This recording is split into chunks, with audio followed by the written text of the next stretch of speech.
What's up guys? Isang mapagpalang araw po muli na naman sa ating lahat. Ayan.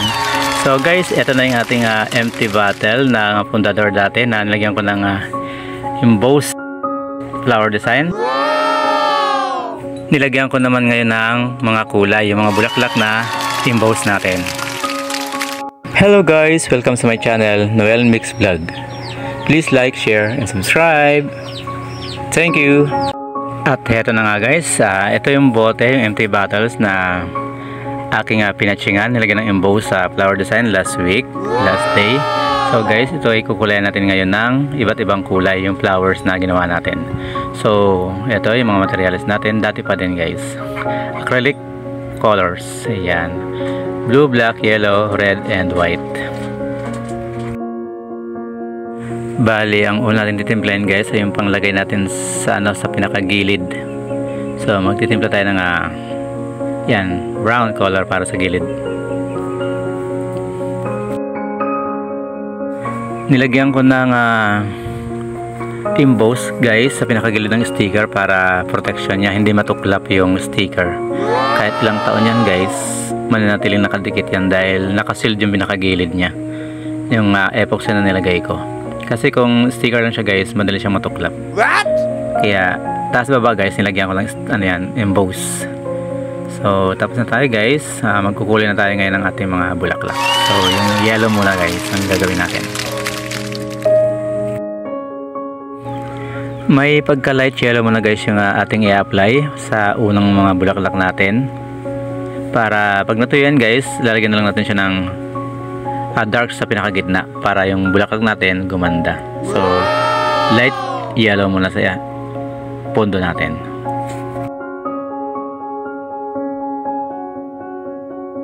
At meron tayo dyang bali 4 pieces na yellow flowers. Isunod naman natin guys ngayon yung light pink naman na bulaklak. Ayan. So light pink lang yan guys. Dahil pag natuyo na yan guys, lalagyan natin siya ng dark pink sa gitna para gumanda yung kulay ng mga bulaklak natin. May mga dark sa pinakagitna. Kaya mga light colors lang ang ating mga pang base. Kasi may mga dark color sa pinakagitna. Yan.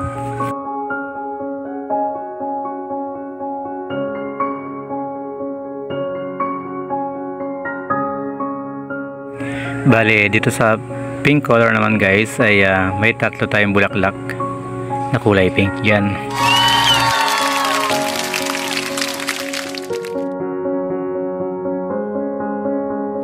At ang pangatlong kulay guys ng mga bulaklak natin ay yan, light blue. So bale may tatlong bulaklak dyan guys na kulay blue naman. So yan guys ang tatlong kulay ng ating mga bulaklak. Yellow, pink, and blue.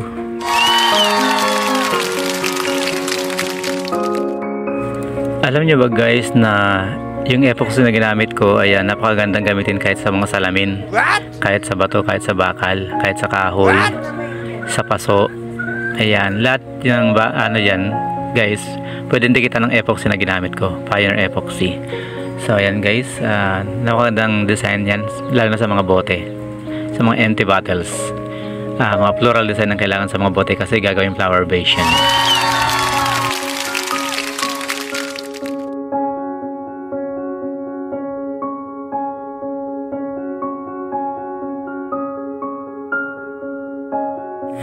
At alam nyo ba na dati pa gusto ko na talagang magbenta nitong mga bote na ganito, malaki, maliit, kasi napakagandang display guys sa mga estante, lalo na kapag may bulaklak na siya, napakaganda.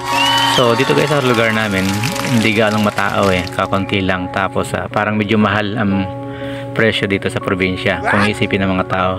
Kumbaga sa Maynila napakaraming tao doon, tapos yung kahit medyo mga mahal yung paninda mo doon, mabenta, mabili. Kasi yung mga tao basta pag nagustuhan nila doon, bili agad dito, bili doon. Kasi may hawak sila mga pera. Lalo pag mga bagong sweldo guys, yung mga tao doon, kanya-kanya silang bili.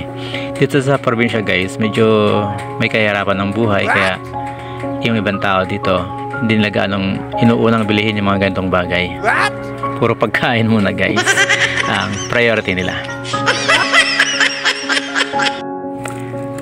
So ayan guys, mag-start na tayo maglagay ng yellow green sa paikot ng mga bulaklak. Kasi floral yung sa ating design, kaya ayan, madami ding damo, madami ding mga dahon sa gilid ng mga bulaklak. Kaya malago yung mga dahon ng mga bulaklak.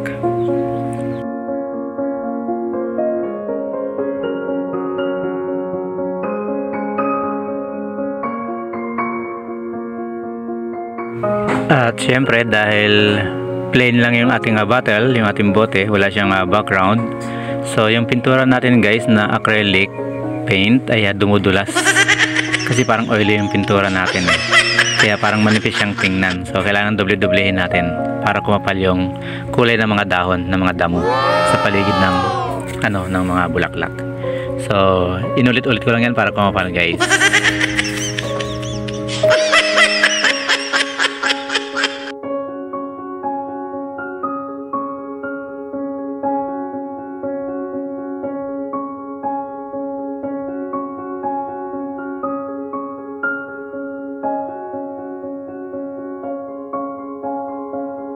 Ayan guys, tapos na tayo sa ating mga base color ng mga bulaklak, saka base color ng frame, base color din ng mga damo o yung mga dahon ng mga bulaklak. So guys, mag-start na tayo ng paglalagay ng mga dark colors sa ating mga bulaklak. At siyempre yung mga spotted na mga bulaklak din sa paligid. Ayan.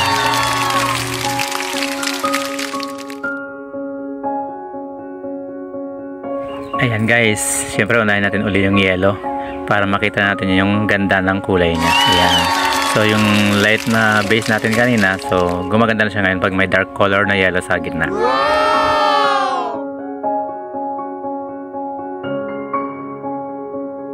Sundan naman natin guys ngayon ng mga spotted flowers. Yan, paikot din sa mga bulaklak na yan. Kumbaga maliliit na bulaklak lang. So bali, mano-mano na lang yung ginawa ko dyan guys. Kasi matagal naman yung lahat ay epoxy yung gamitin ko kahit sa maliliit. Kaya mano-mano na lang yan guys. Para tipid.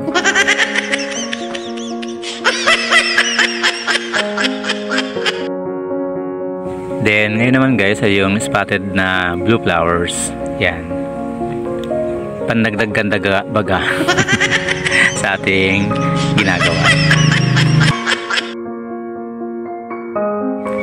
Guys, ginagawa ko nga pala yung mga ganitong paintings ko kahit simula pala nung una, dahan-dahan o detail by detail para makita o masundan ng mga gustong matuto. Dahil para sa akin nga guys, mas matutuwa pa ako na may natutunan yung mga viewers ko. Kahit sa mga bata guys na gustong matuto ng mga ganitong craft o DIY.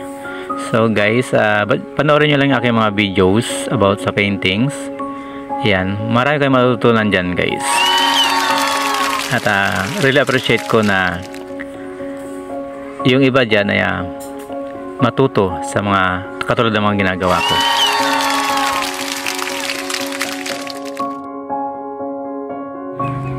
At ngayon naman guys ay yung spotted pink colors naman ang ating ikakalat. Paikot din sa ating mga bulaklak.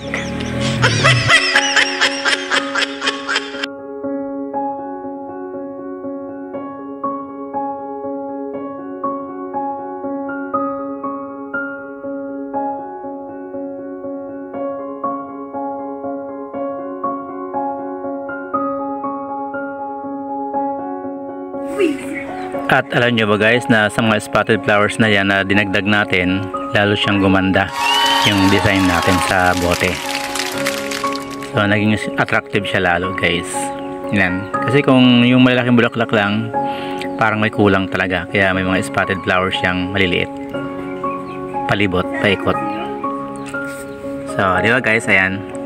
Di ba napakaganda ng ating DIY bottle ng pundador. So mag-start naman tayo magkulay ng dark color sa loob sa gitna ng bulaklak na pink guys. Ayan. So Mas lalo siya naging attractive guys kapag may mga dark color na sa gitna. Yung ating mga light colors kanina.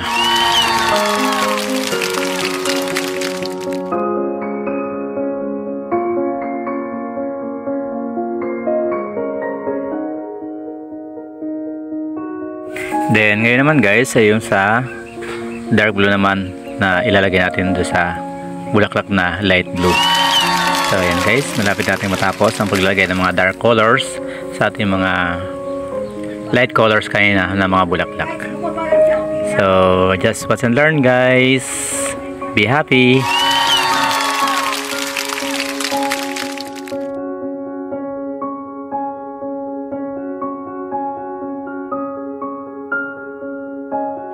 Ngayon naman guys, lalagyan natin ng brown sa gitna ng buton.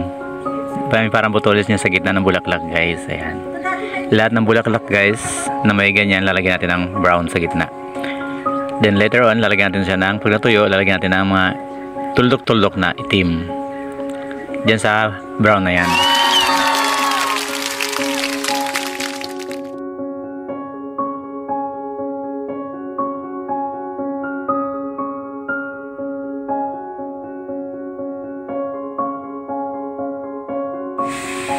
Then white color naman sa gitna ng mga spotted flowers natin. Yan, sa gitna nila white ang ilalagay natin.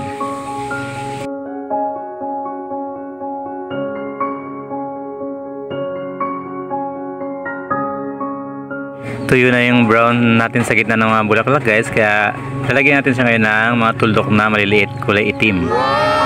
Ayan, parang mga pollen grains nila guys. Kumbaga sa science, pollen grains. Ayan, nasa gitna ng mga bulaklak. So lahat yan guys, lalagyan natin.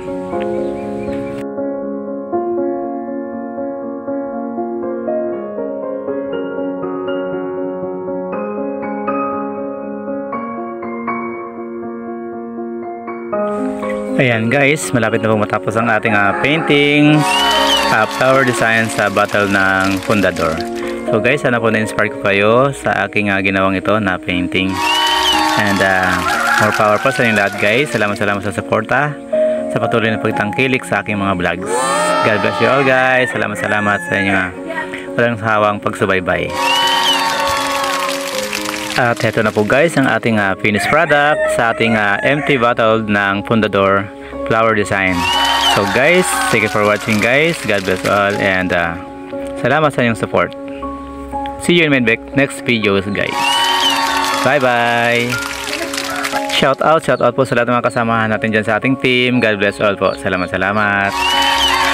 Sa team ko What's to Watch, team ko Payuda kay Ma'am Darly Sheva siya. Shout out po sa inyo lahat dyan guys. Sa team LS Primera Edahan at sa team Dut What's to Watch. Bye bye.